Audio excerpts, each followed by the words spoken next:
नमस्ते बच्चों, आप सभी का आपके अपने इस यूट्यूब चैनल हिंदी वाले मार्ट साहब पर एक बार पुनः स्वागत है।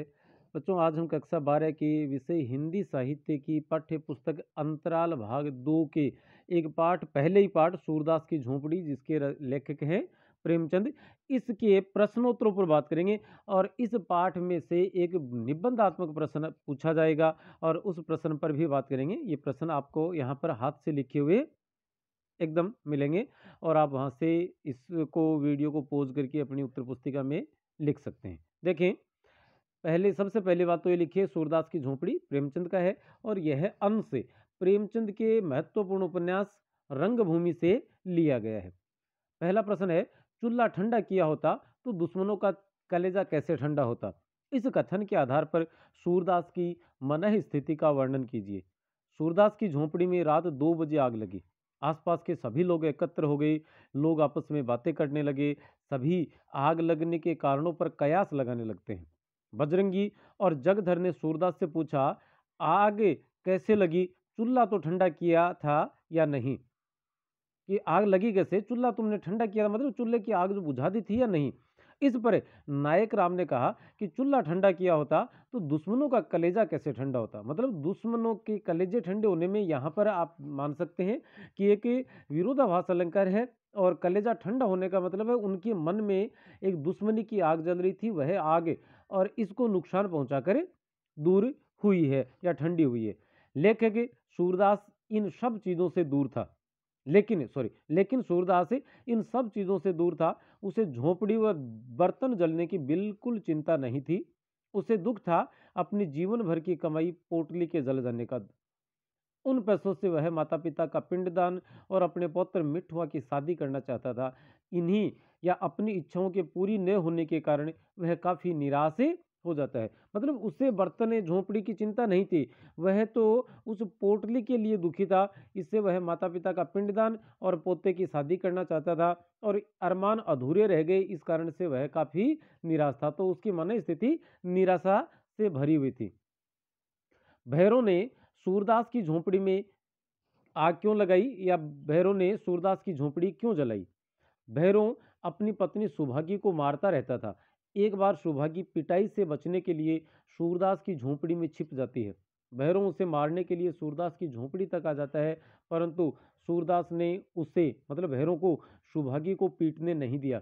इसी कारण भैरव सूरदास से द्वेष रखने लगा था। उसने सूरदास के चरित्र पर भी लांछन लगाया। सूरदास के प्रति अपनी ईर्ष्या उसकी ईर्ष्या इतनी बढ़ गई थी कि रात के समय उसने सूरदास की पैसों की पोटली चुराई और झोंपड़ी में आग लगा दी थी। मतलब वह एक तो उसकी पत्नी को पीटने नहीं दिया, इसलिए उससे द्वेष रखता था और उस पे उसके चरित्र पर भी उसने लांछन लगाया था। इस कारण से वह सूरदास से दुश्मनी पाल बैठा था। यह फूस की राख नहीं थी, उसकी अभिलाषाओं की राख थी। किसकी? सूरदास की। संदर्भ सहित विवेचना कीजिए या विवेचन कीजिए। सूरदास की झोंपड़ी जल जाती है। लोग धीरे धीरे अपने घरों में चले जाते हैं। झोंपड़ी की आग भी बुझ जाती है।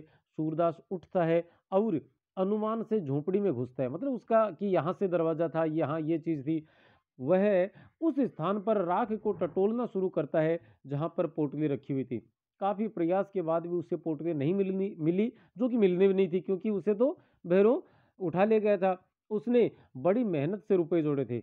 उनसे वह अपने पितरों का पिंडदान व मिठुआ की शादी करना चाहता था। लेकिन झोंपड़ी के साथ ही उसके सारे अरमान भी जल गए। उसे लगा कि ये राख झोंपड़ी के फूस की नहीं, बल्कि उसकी अभिलाषाओं व उसकी इच्छाओं की राख है।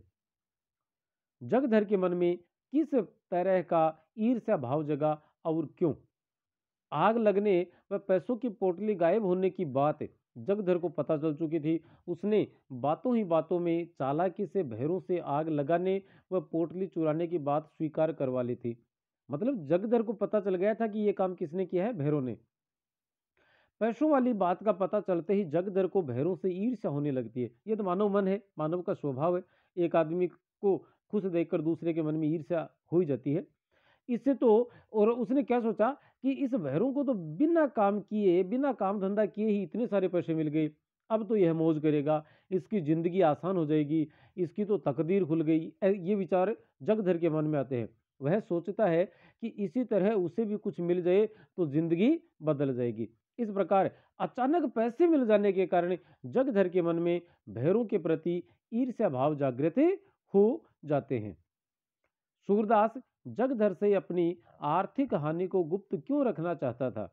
बचत किए गए पैसों के खो जाने से सूरदास दुखी हो जाता है। उसके सारे अरमान मिट्टी में मिल गए थे, फिर भी वह जगधर के सामने रुपए खोने होने और खोने कि मेरे पास रुपए थे, पहली बात तो ये होने और उसके बाद वो खो गए, ये दोनों ही बात स्वीकार नहीं करता है।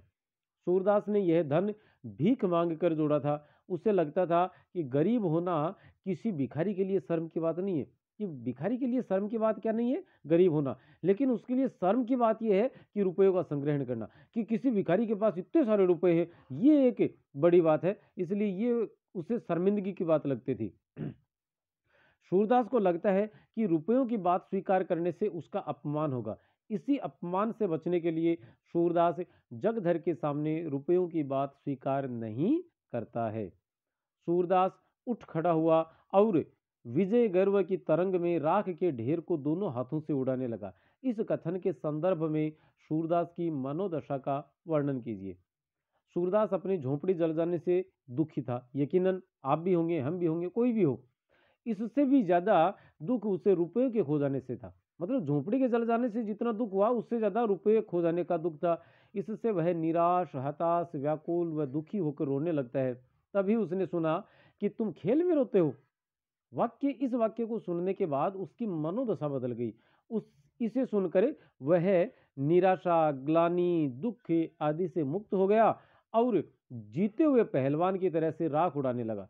बच्चे भी उसके खेल में शामिल हो गए। हारी हुई बाजी सूरदास जीत गया था। मतलब उसका आत्मबल जीत गया था।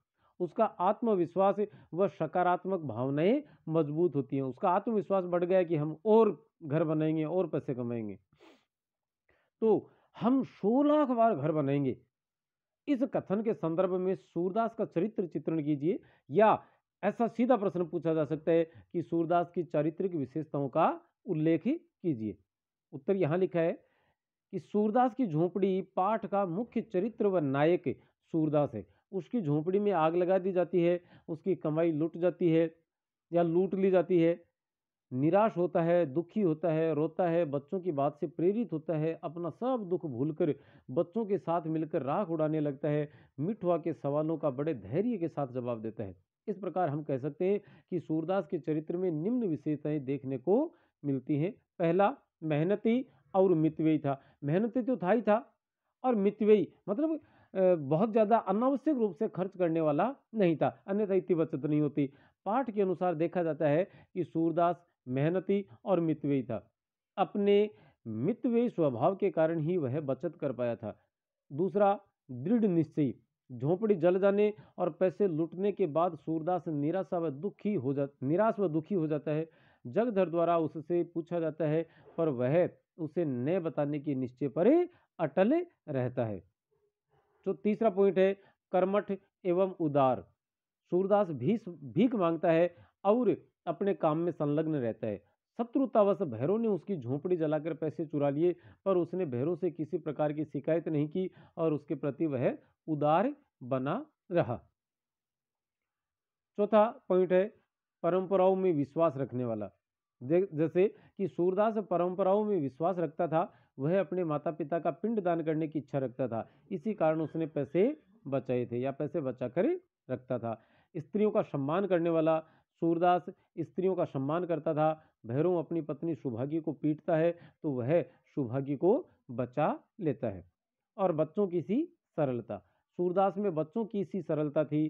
खेल में रोते हो वाक्य से उसका मानस बदल जाता है और वह राख उड़ाने लगता है जैसे कुछ हुआ ही न हो। बच्चे जैसे अपने दुख की बात बहुत जल्द भूल कर और पहले की तरह अपने खेल में संलग्न हो जाते हैं। 10वां प्रश्न देखें कि मिठुआ के प्रश्न कि और जो कोई 16 बार लगा दे का जवाब सूरदास ने किस प्रकार दिया। सूरदास का उत्तर उसकी किस विशेषता को दर्शाता है। बड़ा महत्वपूर्ण प्रश्न है। और यही नहीं, सूरदास का जो चरित्र चित्रण है ये सबसे महत्वपूर्ण प्रश्न आपका ये है। ये सबसे इसको आप इंपॉर्टेंट माने। 10वां प्रश्न भी बहुत महत्वपूर्ण है। अब देखिए प्रश्न आपके सामने यहां लिखा ही है उत्तर कि सूरदास अपनी निराशा को त्याग कर झोंपड़ी बनाने का निश्चय करता है।